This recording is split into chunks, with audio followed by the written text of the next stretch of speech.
Hi everyone, my name's Dave Johnson. Welcome to the bland side of my living room. This is NFI video on YouTube. Did you know I'm currently drinking caramel coffee that's so full of sugar it sends me hyper, no matter what state I'm currently in? Well, that's the first of many facts I'm going to teach you today in this video, sponsored by our friends at Redbubble.com. We're not actually sponsored by Redbubble, they just host our t-shirt. More on that later.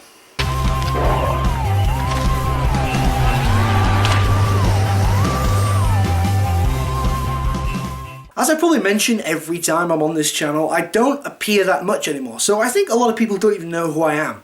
And that's probably a good thing for them, but some things in my videos may seem a little bit strange or confusing, so I'm going to try and clear some of them up.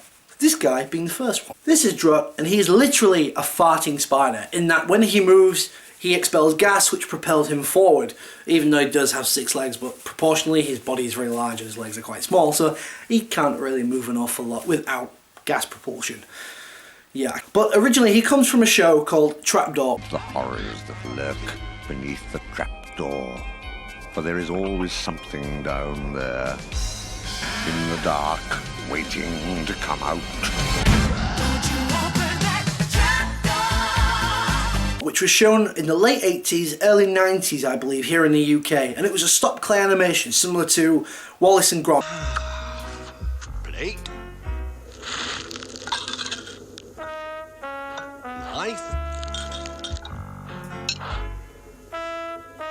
Cracker.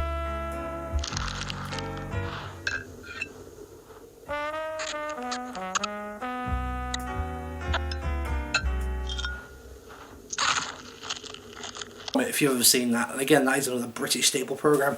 If you don't know it, there are links in the description to clips from both Wallace and Gromit and Trapdoor. It's kind of like Nightmare Before Christmas. What's this? What's this? There's color everywhere. What's this? There's white things in the air. What's this? I can't believe my eyes. I must be dreaming. Wake up, Jack. This isn't fair. What's this? In that it became a cult classic. It didn't have international renown, or at least not at first.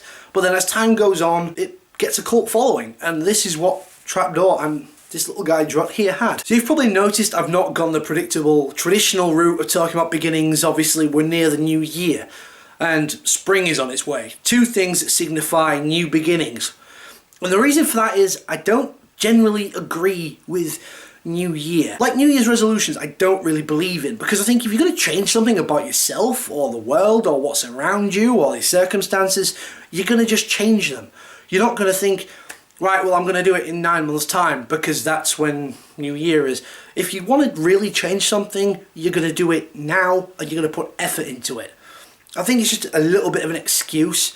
New Year's resolutions, I'll quit smoking New Year, I'll drink less in New Year, I'll spend less money, I'll stop gambling in the New Year, I'll get more active in the New Year. I said that for a few years, I was going to get more active. But then as I got to the New Year, I went, well, I already work, I haven't really got time. And then eventually this year, while we're still in this year, I thought, no, I've had enough. So my birthday came around and I thought, I'm going to go swimming. And then I started swimming 3 times a week and I feel a hell of a lot better for it.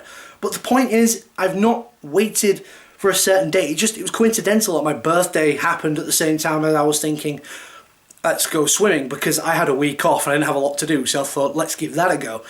So beginnings in that sense, I think you make your own beginnings and you can set when they happen. You don't have to wait for an arbitrary labelled day. Yes, you could call this t-shirt a beginning, and I don't mean in the commercialization of NFI, but it's a beginning of a new chapter in NFI's life, because I talked about getting t-shirts years ago with my friend Meg, but obviously we never went through because we didn't see the point. We didn't want to sell them commercially because we know there'd be no demand for them other than the people who appear on the channel, because this is primarily a community channel, and being a community channel, we're just here to talk to each other.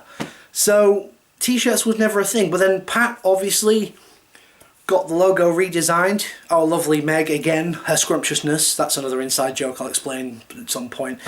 Meg designed the original logo, and now Pat's friend has created the new, well, kind of redesigned it, cleaned it up a bit, made it high res, so you can put it on things like t-shirts and mugs and stickers, and you get a whole range of products, which once the new year's over, I'm going to start getting a lot of NFI branded stuff and then just walk around going, haha, look, oh, you want to know about this?